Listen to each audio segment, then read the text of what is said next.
العالمين والصلاة والسلام وتحية والإكرام على سيدنا ومولانا أبي القاسم محمد اللهم صل على محمد وعلى آله الطيبين الطاهرين المعصومين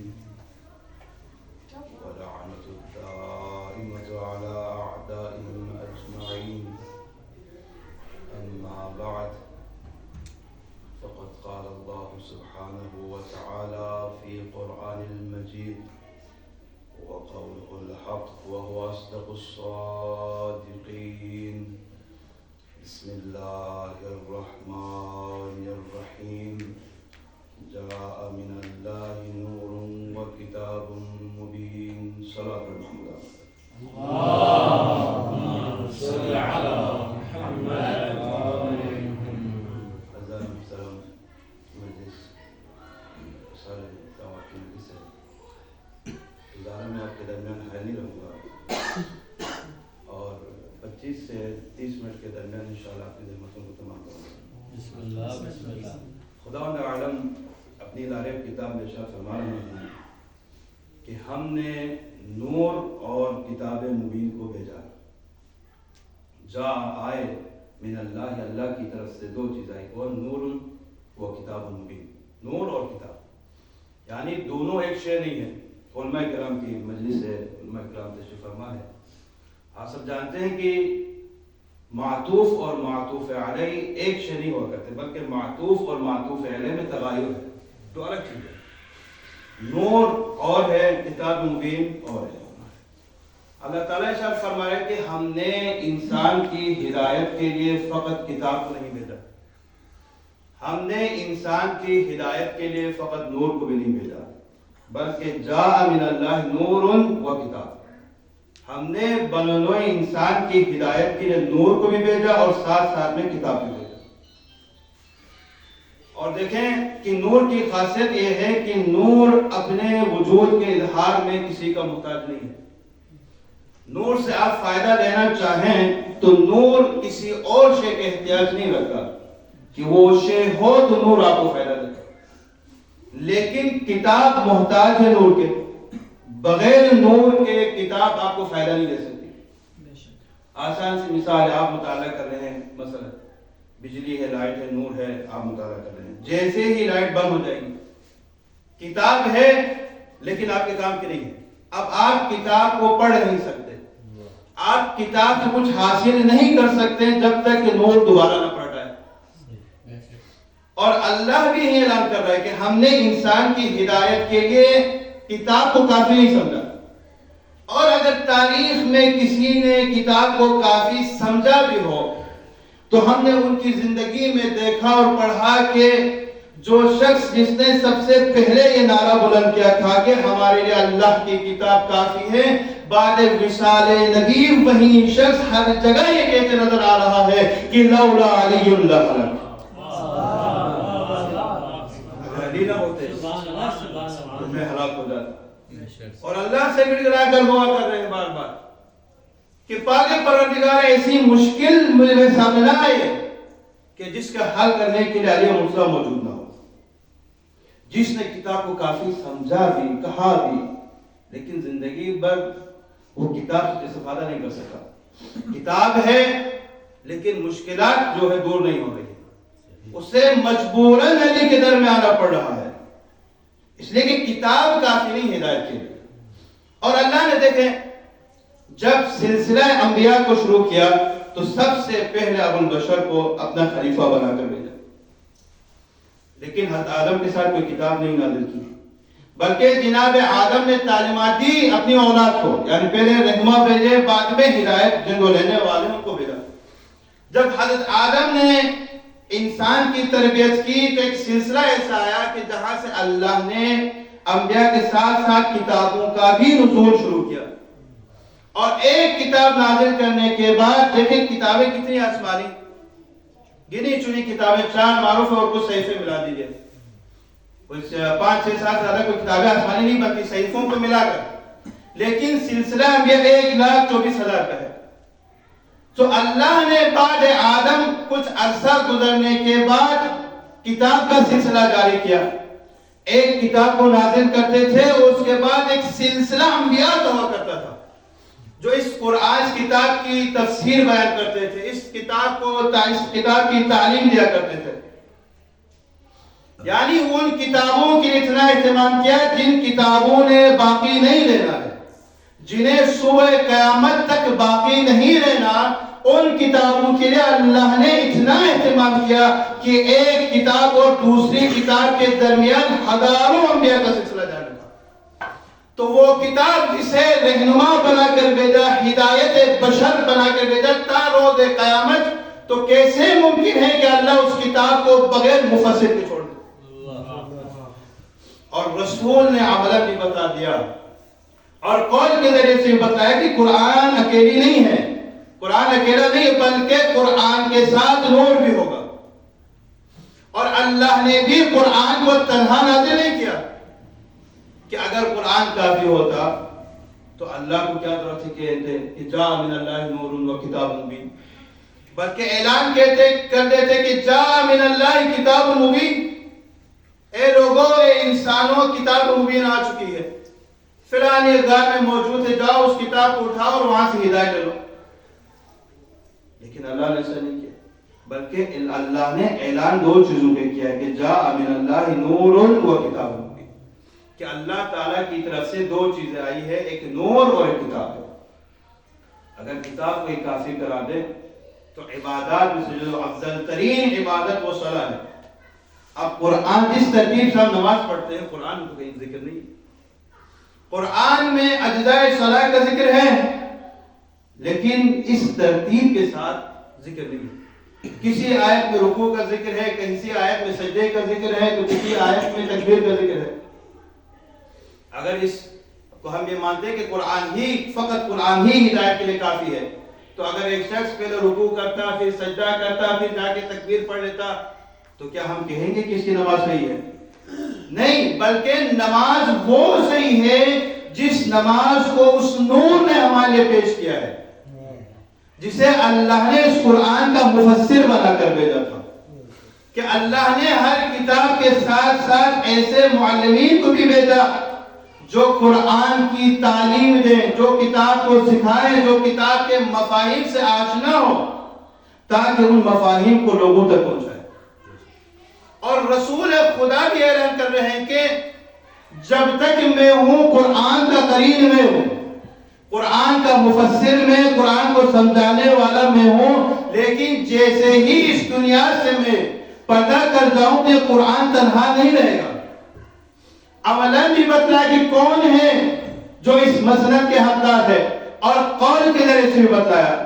ذی الحج کو غدیر خم کے میدان میں رسول نے عملاً بتلا دیا کہ علی کو اس طریقے سے بلند کیا کہ جناب امیر لوگوں کے سامنے تھے لیکن رسول نظر نہیں آ رہے تھے، تاکہ لوگوں کے معلوم ہو اور ان کے ذہنوں میں یہ بات بیٹھ جائے کہ جب نور رسالت اس دنیا سے اڑ جائے گا تو نور امامت کا طلوع ہوگا. صلوات پڑھیں محمد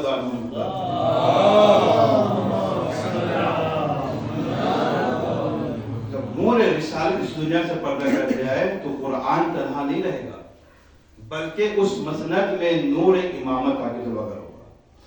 اور قولاً بھی بتلا دیا کہ انی تارک فیکم مستقلین کتاب اللہ و عزت اہل بیتی، میں تمہارے درمیان دو گرا کر چیزیں چھوڑا جا رہا ہوں، ایک اہل بیت اور ایک اللہ کی کتاب ہے. جب تک تم ان سے متمسک رہو گے تو لن تضلوا من بعدی، میرے بعد گمراہ نہیں ہوگے. رسول خدا نے نجات کا جو وسیلہ قرار دیا ہے وہ مرکب قرار دیا ہے. یہ نہیں کہا کہ جو اہل بیت سے متمسک رہے گا وہ گمراہ نہیں ہوگا، اور نہ یہ فرمائے کہ جو قرآن سے متمسک رہے گا وہ گمراہ نہیں ہوگا، بلکہ رسول خدا نے فرمایا جو قرآن اور اہل بیت سے بہما صلوات پڑھیں محمد علیہ وسلم.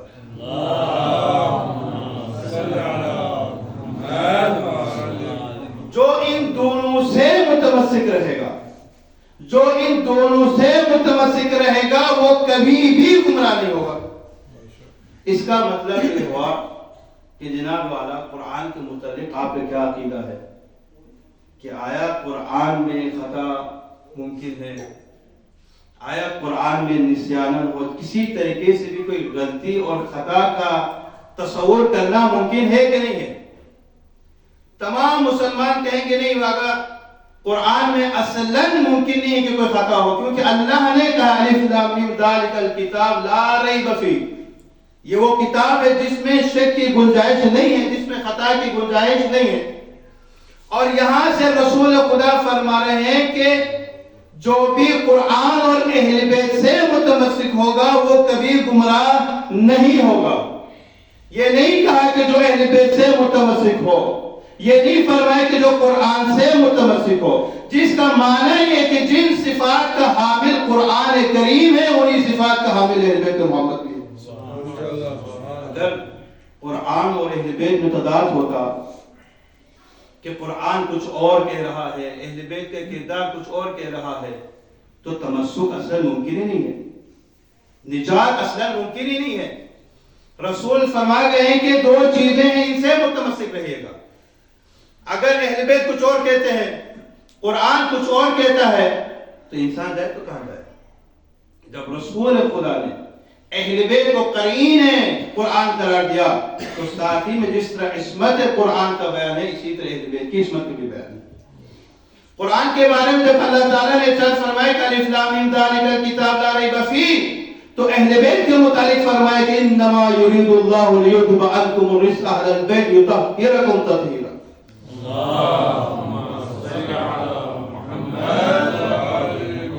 جس طرح قرآن بے عیب ہے اسی طرح اہل بیت بھی بے عیب ہوں گے۔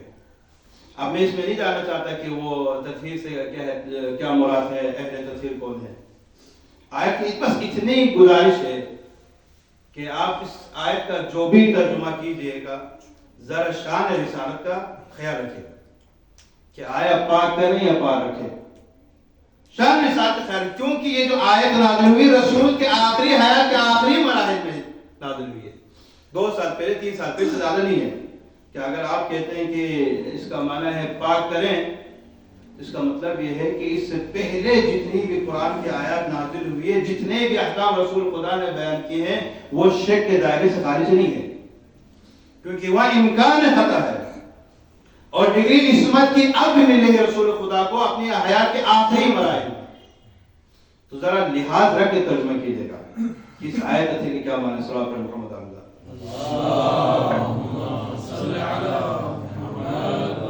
قرآن کی دوسری صفت کیا ہے؟ ہدی للمتقین۔ ہم نے قرآن کو رہنما بنا کر بھیجا، ہاں ہدایت کے لیے بھیجا، ہادی بنا کر بھیجا۔ تو امیر کائنات کے بارے میں رسول خدا فرماتے ہیں کہ علی علم الہدی و طریقہ الہدی۔ علی ہدایت کا علم ہے، اور علی کا جو راستہ ہے وہ ہدایت کا راستہ ہے۔ اور جناب عمار کو وصیت کر رہے ہیں رسول اللہ صلی اللہ علیہ وسلم، نصیحت کر کے بیان کر رہے ہیں کہ یا عمار اذا رأیت سلک علی بواد، کہ جب تم دیکھو کہ علی تنہا ایک الگ راستے میں جا رہے ہیں، کسی ایک سمت جا رہے ہیں، والناس کلہم سلک بواد، اور باقی تمام لوگ کسی اور وادی میں جا رہے ہیں، تو خبردار کہیں اجماع امت تمہیں گمراہ نہ کر دے۔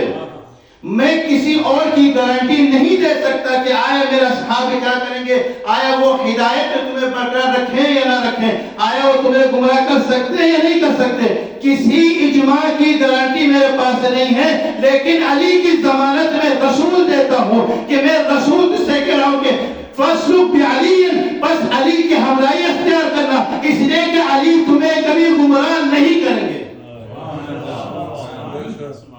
اجماع کی کوئی ضمانت ہمارے پاس موجود نہیں ہے، ہم کسی اجماع کی ضمانت تمہیں نہیں دے سکتے۔ ایسا نہ ہو کہ حوادث ایسے آ جائیں کہ علی تنہا رہ جائے اور ایک اجماع ان کے مقابل میں ہو جائے، تو تم کہیں اس اجماع کو دے کے گمراہ نہ ہو جانا، بھٹک نہ جانا، صراط مستقیم سے منحرف نہ ہونا، اس لیے کہ صراط مستقیم علی کے ساتھ ہے، کہ جہاں علی ہوں گے وہیں حق ہوگا۔ اور قرآن کی ایک صفت کیا ہے؟ لا یمسہ الا المطہرون، قرآن وہ کتاب ہے جسے فقط مطہرین ہی مس کر سکتے ہیں. اور اہل بیت کے متعلق جناب رسول خدا فرماتے ہیں کہ یا علی لا يحبك الا المؤمن ولا يبغضك الا المنافق. یا علی تیری محبت فقط اس کے دل میں ہوگی جس کا دل نور ایمان سے پاک ہوا ہوگا, اور وہ ہرگز تجھ سے محبت نہیں رکھے گا جس کے دل میں نفاق کی نجاست ہوگی. صلوات پڑھیں محمد آقا ذات پر. اللہم صل علی محمد. تو جو فضائل اہل بیت کے لیے رسول خدا نے بیان کیے ہیں اپنی زندگی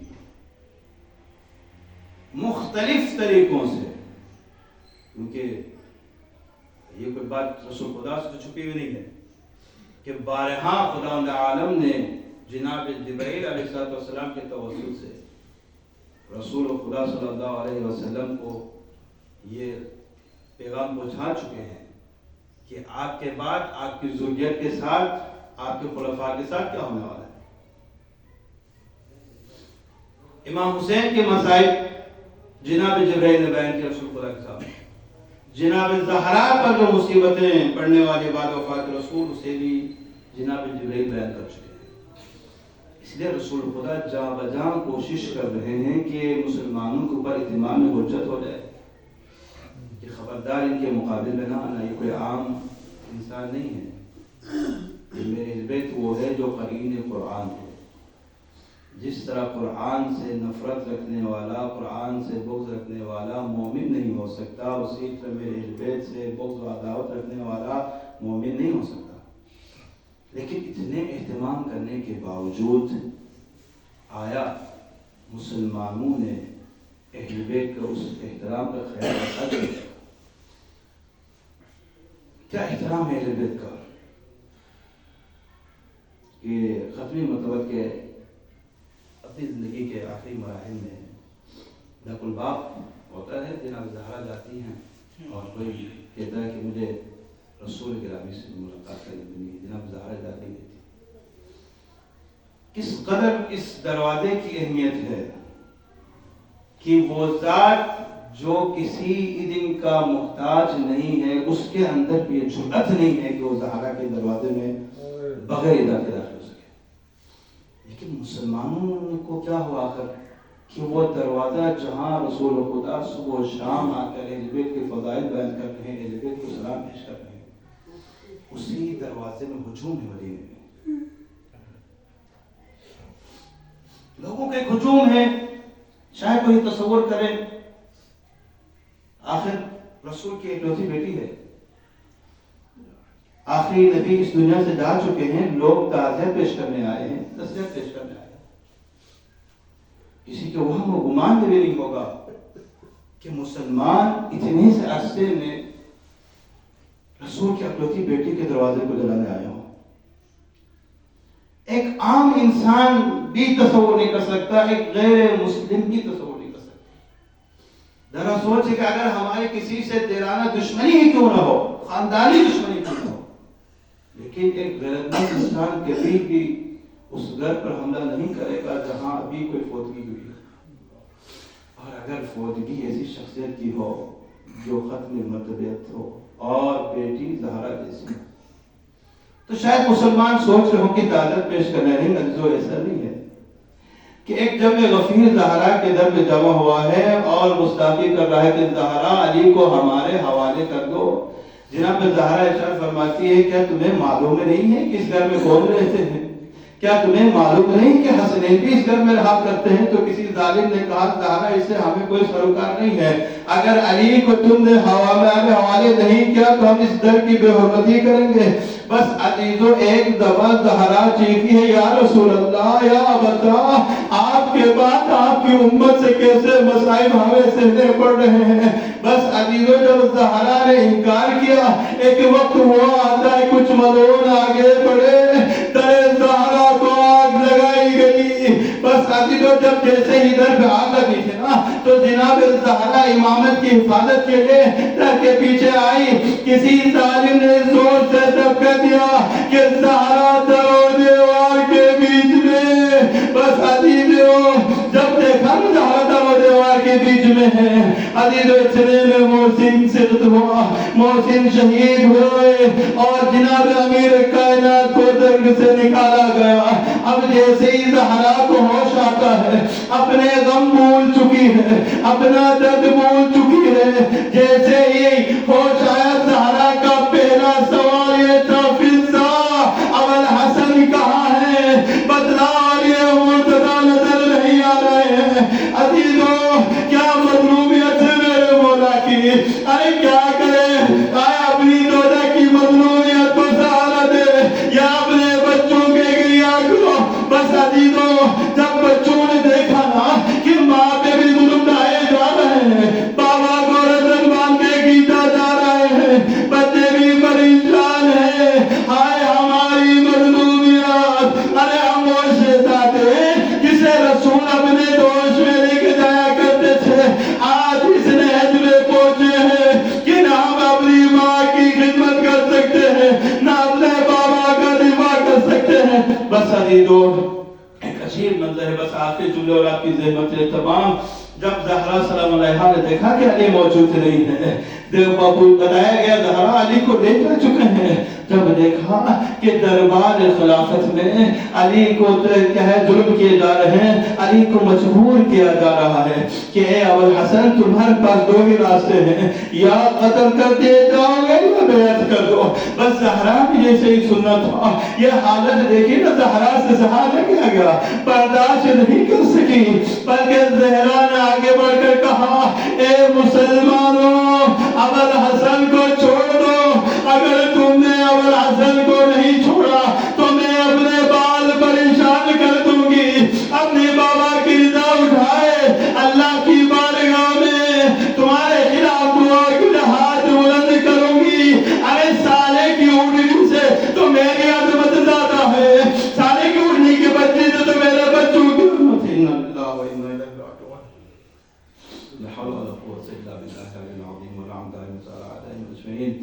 اللهم صل على محمد وعلى محمد اللهم بحق فاطمة وبها وبعدها وبنيها والسر المساوي في اسمك يا الله يا الله يا الله يا الله يا الله يا الله اللهم بحق محمد وعلى محمد ابن اخي وجدك بحرمة تعليل فرمان ہم سب کو تعاون مساعد شامل فرما۔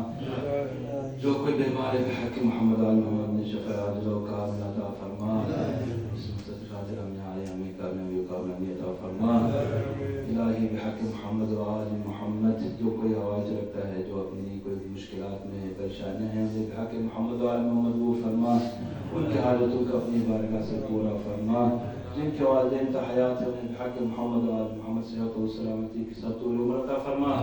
جن کے والدین اس دنیا سے گزر چکے ہیں انہیں شفاعت محمد وعلى محمد نصیب فرما۔ آخر میں تمام مرحومین کے ارواح کے لیے خصوص جن کے لیے اس سبق میں اس کا اتمام کیا گیا، سورۃ الفاتحہ۔